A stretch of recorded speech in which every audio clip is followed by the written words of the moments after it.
হরে কৃষ্ণ। জয় নিতাই, জয় গৌর। সকলে ভালো আছেন? সন্ধে 6:30 থেকে রাত্রি 8:30 পর্যন্ত ফোন খোলা। যারা দীক্ষা নিতে ইচ্ছুক তারা অবশ্যই আমার সঙ্গে ফোনে কন্ট্যাক্ট করবে। আজকের বিষয় হচ্ছে মায়েদের কথা। তো খুব কষ্টই লাগে মায়েদের, যে মায়েদের প্রচুর সংসারে অশান্তি, সুখ শান্তি নেই, অর্থকড়ির ভীষণ অভাব, এবং শরীর তো কোনো সময় ভালো যায় না, কেউ কাউরির সঙ্গে মেলে না, ছেলেও বেকার। এই ধরনের ফোন তো মায়েদের আমি পাই, এবং আমিও এই দিন একদিন পার করে এসেছি।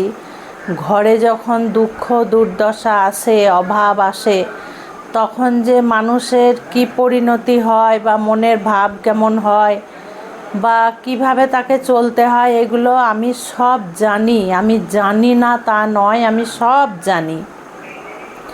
তো মায়েরা যে কোনো একটা দিক নিষ্ঠার সঙ্গে পালন করবে, এবং সঙ্গে বিশ্বাসটাই হচ্ছে অতি মূল্যবান জিনিস। বিশ্বাসটা করতে হবে। তাই আজকে আমি আর একটা টোটকা বলছি। মায়েদের তো আমি বলেই দিয়েছি, বৃহস্পতিবারে, প্রত্যেক বৃহস্পতিবারে, একাধ বৃহস্পতিবার যদি বাদ চলে যায় অসুবিধা নেই, আমি সেটা তো বলেইছি। আজকে নতুন বলছি, প্রত্যেক বৃহস্পতিবারে তুলসী মহারানীকে কাঁচা দুধ, এটা তো বলেইছি।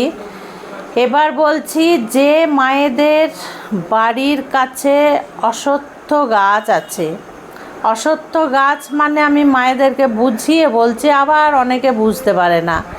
যে গাছের গোড়ায় জামাই ষষ্ঠী করা হয়, ছেলে ষষ্ঠী করা হয়, অরণ্য ষষ্ঠী দেবীর পুজো হয়, সেই অশ্বত্থ গাছ। অশ্বত্থ গাছের গোড়ায় রবিবার বাদ দিয়ে প্রত্যেক দিন 1 ঘটি করে জল দেবেন। প্রত্যেক দিন 1 ঘটি করে জল দেবেন, এবং আপনারা অশ্বত্থ গাছকে পরিক্রমা করবেন।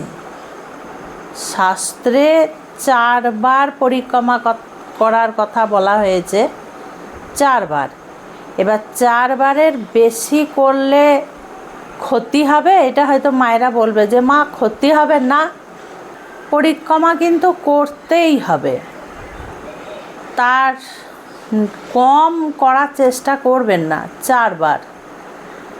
তার উপরে আপনারা 7 বার 9 বার হরে কৃষ্ণ মহামন্ত্র গেয়ে গেয়ে, আর যখন পরিক্রমা করবেন তখন ভগবান নারায়ণ এবং মা লক্ষ্মী দেবীকে স্মরণ করে পরিক্রমা করবেন। রবিবার বাদ দিয়ে মা লক্ষ্মী দেবী এবং নারায়ণের বাস হচ্ছে ওই অশ্বত্থ গাছে, ওনারা বাস করেন। সঙ্গে ব্রহ্মা বিষ্ণু মহেশ এবং প্রত্যেক দেবদেবী। আর একটা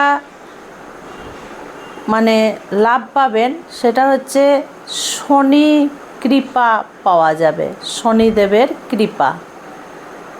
ওই অশ্বত্থ গাছে যদি জল ঢালা হয় তাহলে শনিদেব ভীষণ খুশি হন।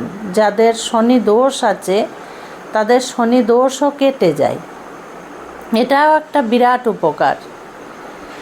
এবং রোগ শোক দুঃখ দুর্দশা দারিদ্রতা আস্তে আস্তে চলে যায়। আপনারা 2-5 মাস করেই দেখুন না, 2-5 মাস 2-6 মাস আপনারা নিয়ম করে দেখুন, প্রতিদিন দেন।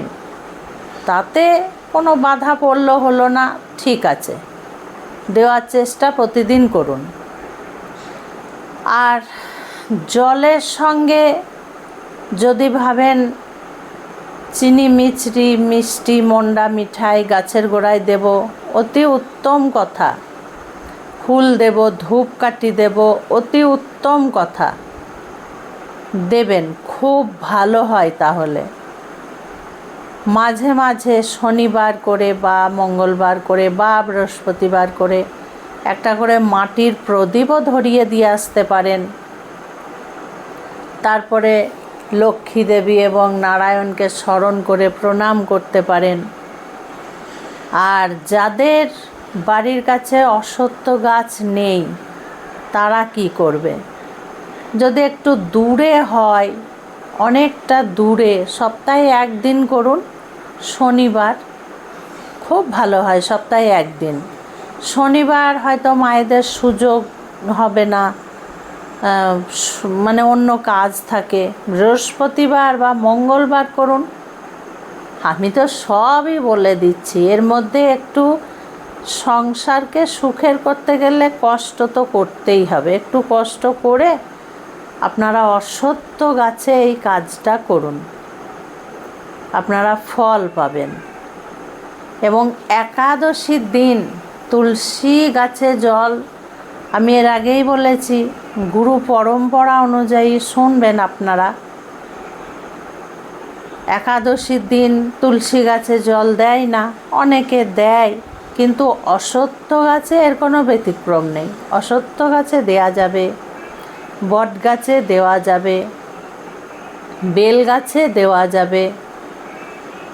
একাদশীর দিনও আপনারা দেবেন, তবে রবিবার বাদ দিয়ে। রবিবারে অশ্বত্থ গাছের গোড়ায় যাবেন না। কেন না, অলক্ষ্মী দেবী বাস করে অশ্বত্থ গাছের রবিবারের দিন। যেখানে লক্ষ্মী দেবী থাকবে সেখানে তার বোন অলক্ষ্মী দেবী থাকবেই থাকবে।